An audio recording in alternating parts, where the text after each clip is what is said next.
Well, good morning and welcome to Tuesdays with the Pilgrim as we continue reading the book The Bishop Who Ate His Boots by F.A. Peake, a biography about Isaac O. Stringer, Bishop of the Northwest Territories / Rupert's Land. Chapter 2. Down the Mackenzie. The north of Canada just prior to 1900 was an empty, unknown, and mysterious land. Except for a handful of traders and missionaries, most of the country north of Edmonton was the private domain of primitive people and wolves, truly the great lone land. The decision to work with Bishop Reeve materially changed Isaac's work during his remaining college term.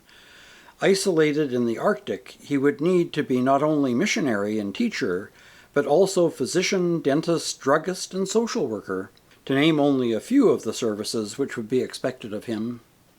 He was excused from his remaining theological courses, and for the rest of the term spent many hours at the dispensary picking up rudiments of medicine, and learning something about filling and extracting teeth.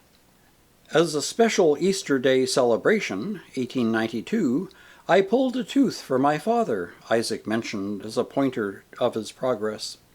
As the end of the term drew near, the excitement of last-minute preparations increased. Bishop Reeve, on deputation work in England, wrote he would arrive in Toronto on May 14th. The ordination would take place on the following day, and they would have to leave immediately in order to catch the annual steamboat for Fort McPherson. At the May 6th annual commencement exercises, in addition to receiving their diplomas, the two prospective missionaries were each presented with a Bible and a purse of money by their fellow students.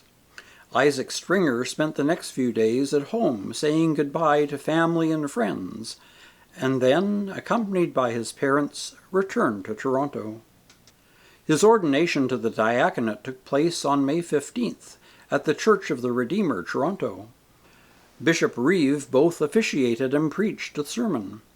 Isaac O. Stringer and his friend, Frederick Wilkerson, who was ordained with him, were both presented by Principal Sheridan. Stringer read the Gospel. Afterwards, the bishop, the candidates, and their families were entertained at the rectory. The next day was hectic. There were still some supplies to be obtained, people to be seen, railway tickets to be secured, and baggage to be taken to the station. Just before they left Wycliffe College, there was a farewell party. A turmoil of emotions engulfed the young missionary. As flushed with haste and excitement, he arrived late for the reception. Quote, "I was relieved preparations were completed, and the departure was at hand, and looked with eager anticipation towards the great adventure. At the same time I felt a nervous apprehension of the unknown. I was proud to have been chosen, but afraid I might prove inadequate," unquote, he recalled afterwards. Filled with love and affection for his relatives and friends, who had suppressed their own misgivings to give him strength and support, he wondered fearfully if and when he would see them again. Parting gifts were tucked into his hands, and with his mother and father and sister Hannah he left in a cab. At the station there were farewells again, interspersed with hymns and cheers, until at last, with mixed feelings, he climbed onto the train, which was to take him far from all that was known and familiar. The 2-month journey from Toronto to Fort McPherson was undertaken in several stages, and by various modes of travel. The little band, which included Bishop Reeve, Stringer, and Marsh, traveled by the Canadian Pacific Railway to Calgary, and then to Edmonton over the newly constructed Calgary and Edmonton Railway. From Edmonton they went by wagon to Athabasca, and thence by a series of river steamers to Fort McPherson. During their stopover to meet Bishop McCary and some of his clergy, Stringer preached at chapel services in Stony Mountain Penitentiary, and on the train to Edmonton they met John McDougall, the well-known Methodist missionary. In Edmonton there was a great deal of business to be transacted, for, at the mission post, communications with the outside world would be limited to the annual steamer, and, if they were fortunate, the winter mail packet. Financial arrangements were made with the bank, and supplies for the next year purchased from the Hudson's Bay Company. Arrangements then had to be made to get the supplies transported by wagons to the Athabasca Landing, about 90 miles north of Edmonton. This was done, and the missionaries accompanied the wagons, sometimes walking and sometimes riding. The roads were dusty, and water was sometimes scarce. Sunday came and went almost like any other day. On the third day out, Stringer was tired and caught cold. The next morning he confided to his diary that he felt, quote, miserable but happy, unquote.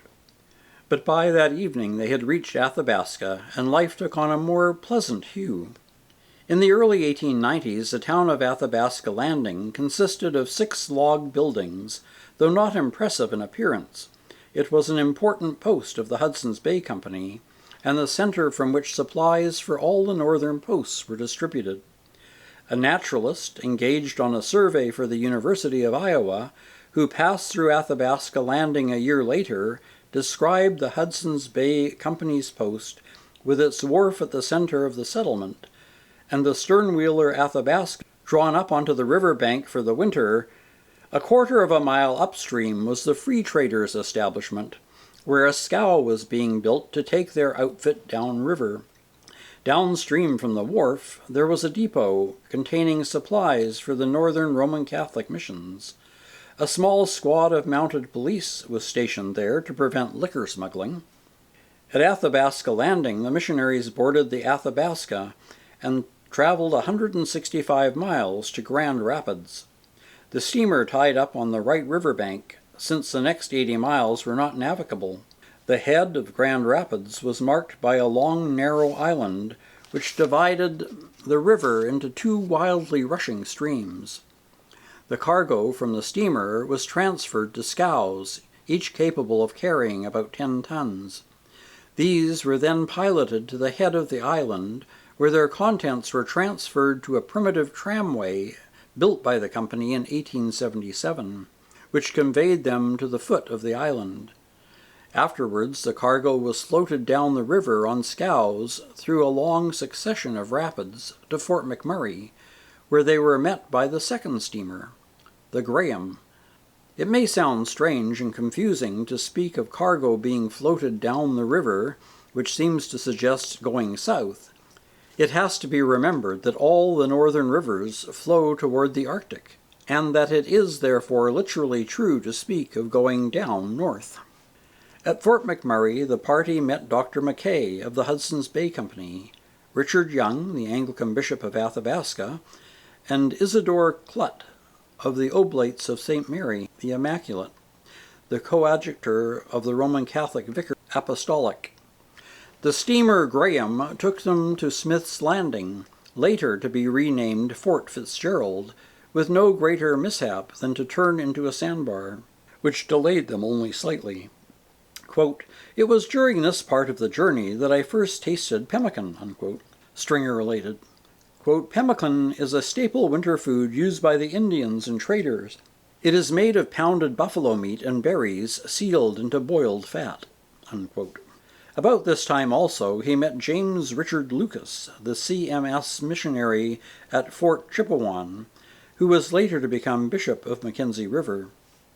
From Fort McMurray, the Graham traveled down the Athabasca River, across Lake Athabasca, and then down the Slave River to Smith's Landing. Quote, "We went ashore in a village filled with dozens of wolfish dogs lying around. Our belongings were transferred to the carts, which were drawn by oxen, and we set out for Fort Smith. Ordinarily we might have walked, but the roads were so bad and the mosquitoes so vicious and unbearable that we were content to ride for most of the 8-hour journey. I was particularly interested to see it did not get dark at all at night," unquote, Stringer wrote.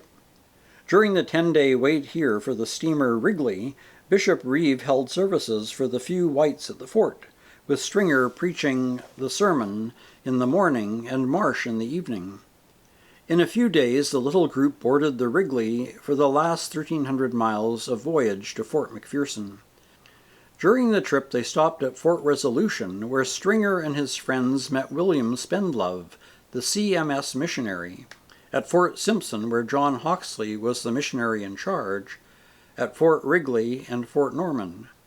They arrived at Fort McPherson on July 14, 1892. Excited and anxious, Stringer strained for the first glimpse of the settlement of which Bishop Reeves had told him so much, and which was to be his isolated home for the next few years. Horrified amazement mingled with relief replaced anticipation. Now at least he knew what to expect. Now he could begin his real work as a missionary to the Eskimos. Fort McPherson, often referred to in its missionary and company journals as Peel's River, presented no ramparts of heaven gleaming in the sun to the traveler, but a row of buildings perched on the mud bank 60 feet above the river. Inspector Constantine of the Mounted Police, who visited the post about a decade later, wrote of it that there were 5 decent buildings, 1 tumble down, 1 unfinished, and a few native huts. That was all. The river lay in front, small lakes and swamps in the rear, the landing most laborious and difficult, and the whole place filthy and not suitable for a detachment at all. When Stringer arrived, there were about 50 people in the settlement, including whites, Indians, and Eskimos. Down at the boat to meet them was the veteran Archdeacon Robert MacDonald. How did the 2 men size each other up? The one with 30 years' experience of the Arctic, the other fresh from the farms and cities of Ontario? For the moment there was little time to analyze feelings. There were supplies to be unloaded, and if the newly arrived missionary hoped to get letters to his family for Christmas, they must be written now to go on the steamer before it left in another 48 hours. Unloading went on steadily as supplies were carried up the bank and placed in the storerooms either of the Hudson's Bay Company or of the mission. Quote, "Some goods were stolen or lost out of boxes," unquote, noted Stringer in his diary. The perpetual light made it difficult to recognize any difference between day and night. At 10:30 they took part in a church service with the Indians. At midnight Stringer tumbled into bed, wearily excited, and noting that it was still light. And that's the end of Chapter 2. Next week we'll continue with Chapter 3, Missionary Beginnings. Until then, take care, stay safe, and God bless.